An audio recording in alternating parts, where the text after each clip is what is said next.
Hi everyone, my name is Jazz Cole, and today I will actually be talking to you about what I love most about Germany.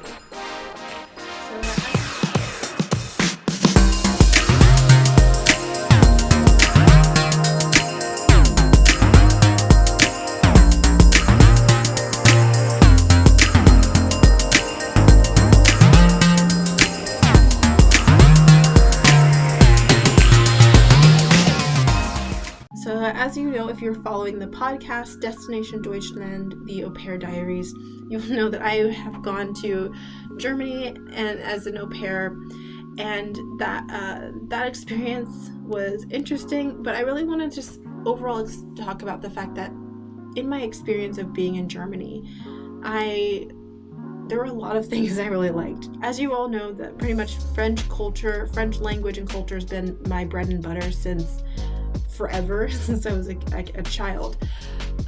But I really enjoyed Germany just as a country because of the fact that there were just so many different things, from the architecture to the people to the food culture.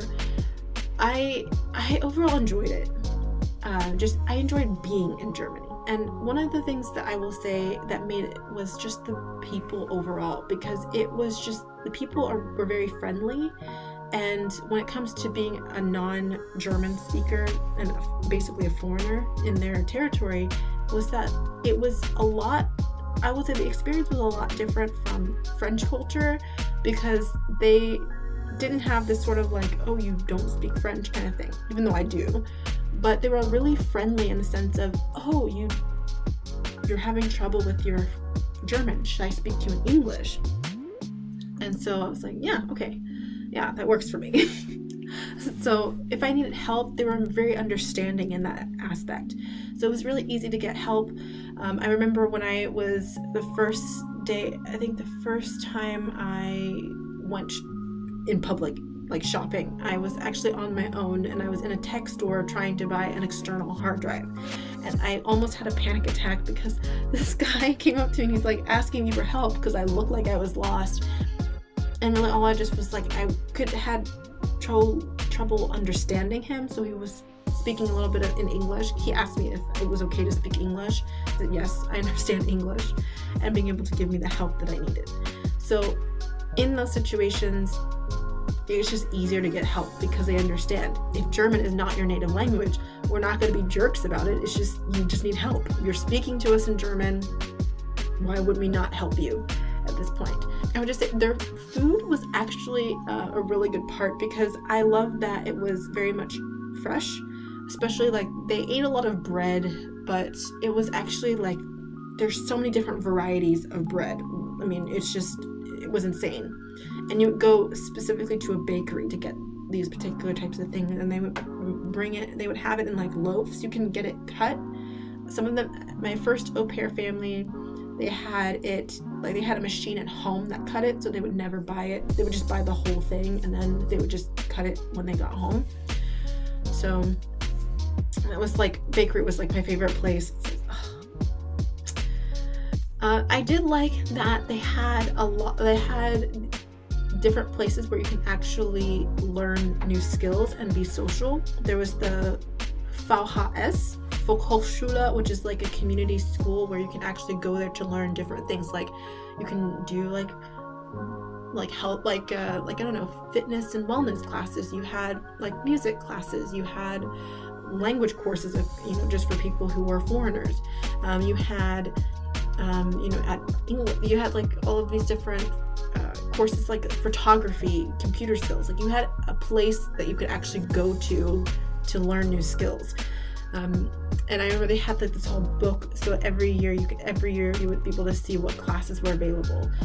You would pay one price for like the whole thing, and it's like, let's say like with yoga, it's like 10 lessons in a row, and then you would pay one price for basically all 10, which I thought was really awesome. So you get those kind of opportunities to be social, learn new things, or actually do try out new activities that you might actually really like. So that was really awesome. With products, everything was packaged mostly in glass, more than, I would say, plastic. I didn't really see a lot of plastic. So I liked it because, you could clean it out and you could reuse those containers. It wasn't, you could bring them back to the store, because they also drank a lot of sparkling water, which I really like mineral water, mineral Wasser. You could actually bring those back to the store and you would get store credit. And that was like the coolest thing ever, because we don't have that there. Also, all grocery stores do not have plastic bags. So if you need to package your groceries, so if you're thinking about going to Germany, there will not be bags. You have to bring your own. A lot of times you can actually put them all in the cart, and you can take them to your car, and you can actually just unload it that way. Because I know with my first au pair family, they had crates, so you could pack those in there and then put the cart away. So it was just very much so where, and even if you buy a bag, like I know that they sold like the totes that we typically have in our grocery stores, but it's very common. It was like €3, and you can bring that back and forth however many times you wanted. And they separate trash. So there was, of course you had paper, then there was plastic, then there was compost, then there was like Restmüll, which was like basically like the trash that you couldn't recycle or whatever, like the trash that they take to landfills or whatever. And there were separate days that these trucks would come and pick up your trash. So it was kind of like, oh, okay, like you have to sort everything out. It actually was not a big deal, because they actually have their trash cans made to where it already is sorted. So you just would be like, oh, this goes in the one that's in the back. This one goes in the front, like plastic goes here, regular trash goes here. And then they had a container that they had put like compost, like if they were making something and they're like, oh, we don't need our onion, whatever, or like, I don't know, like, or like we don't like, I don't know, any food that they didn't want to throw away, they would put it in the compost. Same thing with plastic and whatever. And then they also had it to where there were places you could go where you could take your recycled clothes. They actually had separate where there's like green bottles versus like white bottles or like clear bottles, so that they would separate it out, and they would pick it up. So I liked it because it's like, oh, everything's so organized. And because it's already in place as a system, it wasn't really like difficult for their culture. It's just like, yeah, we just always separate our trash. Versus in the US, it's more of, there's like regular trash, there's lawn waste, and then there is recycling. But recycling is all together. They don't further separate it out. I think like in South Korea they do that too, because I had a classmate in college who also, she was from South Korea, and she said that they do that as well.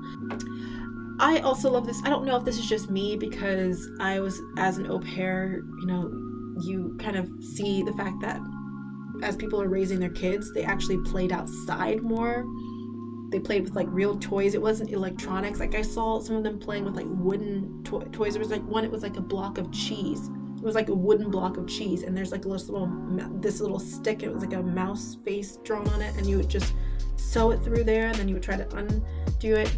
And I was just like, one of the kids, she would do that for like hours, and I'm like for the longest time, I'm like, that's boring for us. We're very much a tech-centered country, because again, social media is pretty much a big part of our community here. So I like that it was more focused on getting kids outside versus like letting them sit and watch TV all day, which I mean, to be honest with you, TV is not good for you anyway. I liked that there was an emphasis on riding their bike more so than it was on actually driving. I remember when I first got there, the dad, he used to ride his bike to work until like the weather got until like winter, when like weather changed, but mostly he just rode his bike, and it was perfectly fine. Even the kids, when they went to kindergarten, sometimes they really insisted on riding their bicycles, because it was like 5 or 10 minutes away, without kids. No, like with kids it takes longer, but it took about like 5 or 10 minutes to just ride our bike there and back. And it was just, I don't know, it's more eco-friendly. You don't have to park. You just literally just lock it or, chain it to something, like anywhere that you can find. And it was like perfectly okay. It was actually my preferred method of transportation, because even though I had a license, to, like, was authorized to drive in Germany, I still was like, I don't want to get into an accident. I don't want anything to happen. So I was actually, for me, it was preferable for me to ride my bike more so than actually driving the car, even though they said, oh, you can drive the car if you want. Like, no, I'd rather ride my bike. I even experienced this as well in France, but same thing in Germany, where sales tax is included in the price. I love this because this is my pet peeve in the US, is that every time something says it's $9.99 and it's like, no, it's not $9.99. It's like $10 and some change. It's not. I'm feeling like they're lying to me, because I remember when I bought my external hard drive, the price on the tag was 119 euros. And I realized when I looked at the receipt after I paid for it, their sales tax was 19%, which is really high, but compared to the US, but yeah, it was 19%. And it factored that into the receipt, even though the price tag said that. So in my mind, I was thinking, I'm paying 119 euros. So that's one thing I always talk about, because it is, like I said, it's a pet peeve of mine to have to like do math while I'm buying something. I'm already doing math and calculating how much stuff that I can afford to buy. Now it's like, okay, now I have to figure out, am I gonna have to pay? It's like, oh, this is what I'm gonna pay in subtotal, but with tax, and I don't have time for that.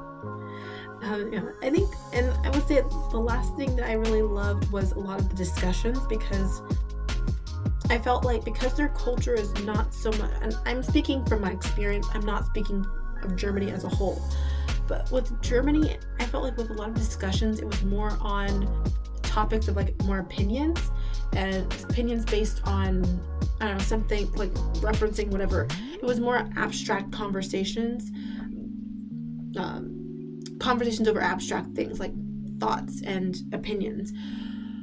And I thought that was actually more productive than like talking about like the Kardashians. Like, I don't really think I remember ever having that conversation with anyone while I was there. So it was, I remember having a discussion, I think when, with my first au pair family, the dad, his sister came to visit, and we had a brunch with a bunch of people, and we were I don't know how, but we were talking about Bitcoin and the environment and all these other things. It's a very stimulating conversation, and it's based on logical, and like, it was like actually intelligent conversations, which I really liked, instead of, conversations around, pop culture and things like that. It's something based on something that affects us as people. I know even with my boyfriend, sometimes he gets really upset if you talk to him about like government assistance. He gets very angry because he's like, has a problem. He's like, I don't really like the fact that like government, like people rely on the government to help them, and then it's like people get paid money to do absolutely nothing. And I'm telling you, every time I mention it, it's like one of those things, if I really want to piss him off, that's the first thing I bring up. So there's always an opinion about something that is relating to things that affect their lives, which I really liked. So so those are basically the things I love the most about Germany. I encourage you to go. I personally feel like I was in Celle, which is near Hanover, which is in the Niedersachsen region, which is in like the north. I also was in Duisburg, which is like very much close to Düsseldorf, which is in Nordrhein-Westfalen, which is like Western Germany, like very close to Belgium in that sense. And it was basically like one of the best experiences I've had, in the sense of just being there and the industries that are there and the language. So I definitely encourage you to take a visit. And also my friend who is from Dormagen, who lives in Dormagen, she was also telling me that you want to be really careful with being in East Germany, especially like Dresden, Berlin. I don't really know, that's kind of goes either way, but I know that like with East Germany there can be some. She says that she works there during the day, but she was talking about the fact that she's like, it's a beautiful place. She's like, Dresden is a beautiful place to be, but the people there are crazy because it's still like, like East Germany kind of mentality with a lot of the people that are there. So you have to really be careful. So that's my only thing. I have not gone to East Germany, but I will just say be careful with going there.